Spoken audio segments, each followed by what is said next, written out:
नंतर भरपूर त्रास होणार आहे आणि त्या त्रासा अंतर्गत असं होईल की आपलं आरोग्य ढासळेल.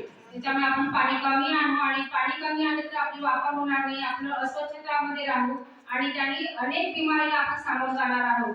आणि म्हणून मला असं वाटतं की जे पाण्याचं पाणी आहे किंवा जे पाणी कमी प्रमाणात वापरा, जेणेकरून हे पाणी गावातल्या सर्व लोकांपर्यंत पुरणार. आमचा गट क्रमांक 3 आहे आणि आमच्या गटाचे नाव जिजाऊ गट आहे. आमचा विषय आहे पेयजल संहिता. माझे नाव आहे सुनीता तळवेकर. पहिला मुद्दा वाचून दाखवते. वापरलेले पाणी देखील असेच वाया न जाऊ देता त्याचा पुनर्वापर केला पाहिजे. पहिलेचे लोक याच पद्धतीने वापरत होते. आता पहिलेचं दृश्य जर आपण आपल्या नजरेसमोर आणलं तर आपल्याला मागचे दिवस आठवते. आपण जेव्हा पहिले कपडे धुत होतो त्याचं पाणी बादलीमध्ये साचून ठेवत होतो, त्यानं सडा टाकत होतो, तेच पाणी कोणते झाडं एकदम राहिले तर झाडाला टाकत होतो. आता तसं राहिलेलं नाही, कारण आता पाणी भरपूर भेटत आहे. आपण त्याचा इतका वापर करत आहोत की त्याचा अंदाज नाही. तसंच जर चालत राहिलं तर पुढची पिढी हे खूप कठीण जाईल.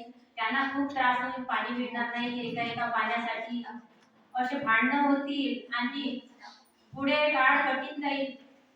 त्याचा विचारही आपण थोडासा मनात आणला तर आपल्याला पूर्वीचे दिवस आठवते, जेव्हा डोक्यानं पाणी आणत होतो तेव्हा आपण कसं वापरत होतो आणि आता कसं वापरत आहोत याचा विचार प्रत्येक व्यक्तीनं करणं गरजेचं आहे. तसाच हा विचार आपल्या गावामध्ये मांडणे आणि त्याच्याविषयी मार्गदर्शन करणे. प्रत्येक आपण महिला गटात राहतो, गटामध्ये सुद्धा हा एक विषय करणे खूप महत्त्वाचे आहे. सर्वांना माझा नमस्कार.